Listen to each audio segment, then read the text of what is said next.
Hey folks, what's up? Welcome to your Hox Minis. Today we're going to see how we turn this into this. No, I'm just kidding, it's actually this. You get it, you know, purple. Alright, so a bunch of mini painting creators and I got together this month to do this collaboration video. And this is kit bashing or scratch building or otherwise building something orky, anything.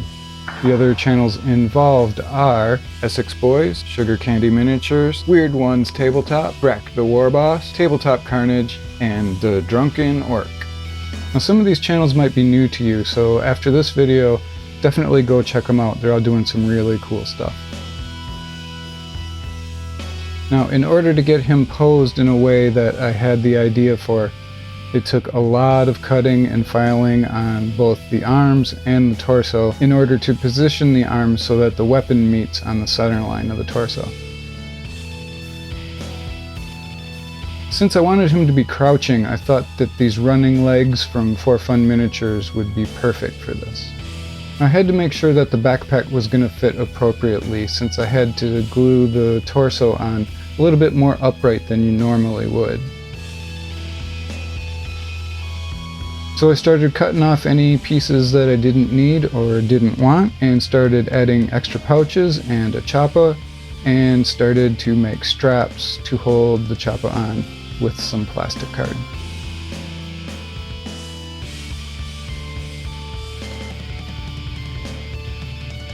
Now any good commando has a rope, and I decided that wire would probably be a little bit easier to deal with than string.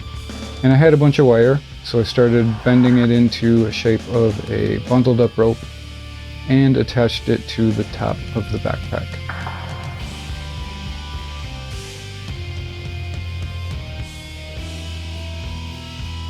And at this point it was time to start gluing all these pieces together.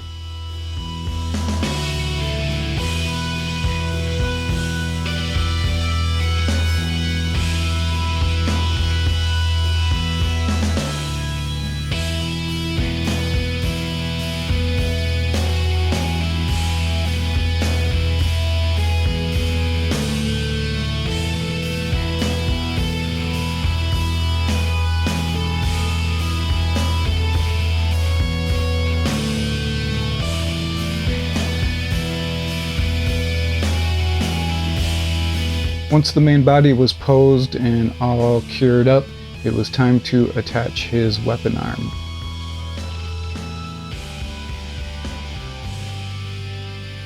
This was kind of tricky because I had to make sure that the weapon was in the center line of his torso.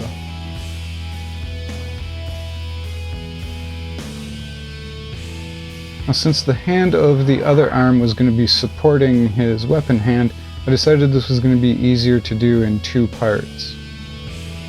So I cut the hand off and glued that on first.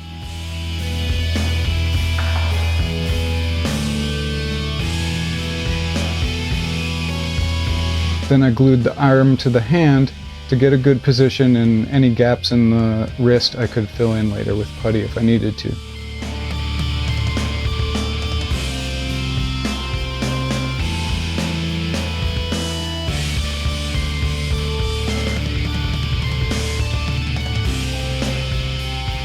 Now repositioning the arms this way obviously left some really big gaps in the backs of the shoulders.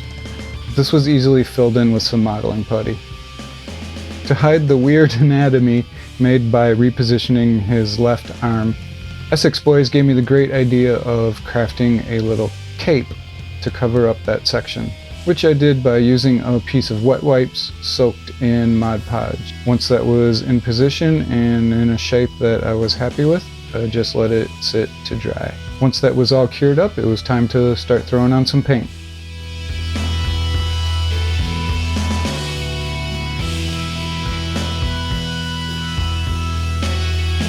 With the painting done, it was time to start on the Diorama Base, which I started out by making the main form of the rock structure he'd be sitting on out of layers of cork. Once that structure was built up, I started using little pieces to fill in some of the empty spaces and give some texture where the tops of the cork sheets were flat. Then I started building up some rocks in what eventually would be the marshy area of the base. After this whole thing was primed and dried up real good, I used some Vallejo texture paste to make the bottom part of the diorama a little more interesting, and also to kind of smooth out the layer lines made by the cork sheet. After that, I just started smashing on a whole bunch of different grays.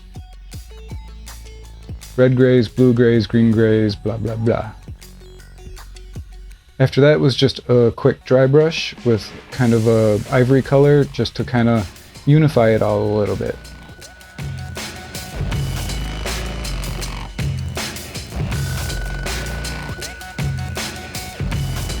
After that was lots of different washes.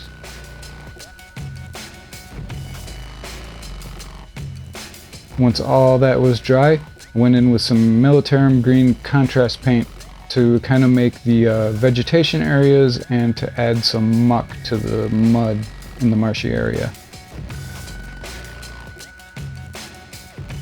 After a really hefty coating of gloss varnish to all the wet parts of the base, it was time to fill in the puddles with some UV resin. Now if you use this stuff, make sure you wear a really good respirator, it's nasty. And after lots of tufts and other vegetation, it was finally done.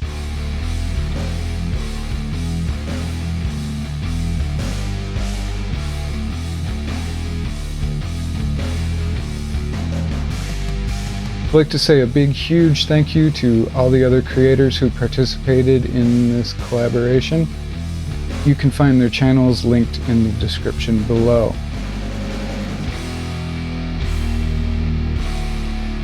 And a big thank you to you for watching. If you like this video, check out some of my other ones. Maybe even drop a like or subscribe if you're feeling spicy.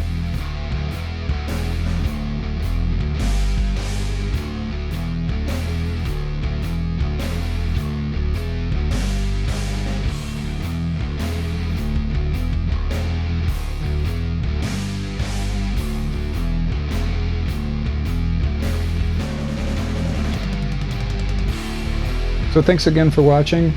Hope you all stay safe, stay sane, and I'll see you guys in the next video.